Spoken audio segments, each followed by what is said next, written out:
За сүүлийн үед энэ сошиал медиа инфлюенсерүүд би тэр улс төрчийг дэмжиж байна, энэ улс төрчийг дэмжиж байна гэдэг их бичлэгүүд зарлаад ингээ рилс оруулаад байх боллоо. За олон нийт хүмүүс энд нэг дургу байна те. Маш их дургуутж байна. За яагаад дургуутсаад байгаа вэ гэдэг шалтгааны нэг үндсийг хэлээ тийм үү. Яагаад вэ гэхээр сошиал медиа инфлюенсер гэдэг бол тэр дагагч нар дээр тогтож байгаа. Тэр дагагчийн тэр дагж байгаа лайк, шеэр, комент үлдээж байгаа гэдэг чинь орчин үеийн нийгэмд бол одоо нэг төрлийн капитал болсон. Хөрөнгөтэй, мөнгөтэй дүйцхүйц тийм үнэлэмжтэй зүйл юм байна.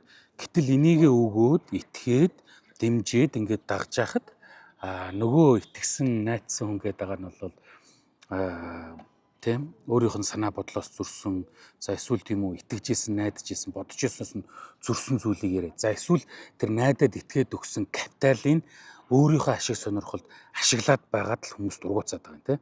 Түүнээс биш одоо юу гэдэг тэр хүнийг одоо инээ тэрэ бала гэсэн тэр нэг юм хувийн шинжир нь орсон яриануд нь бол ердөө чухал биш.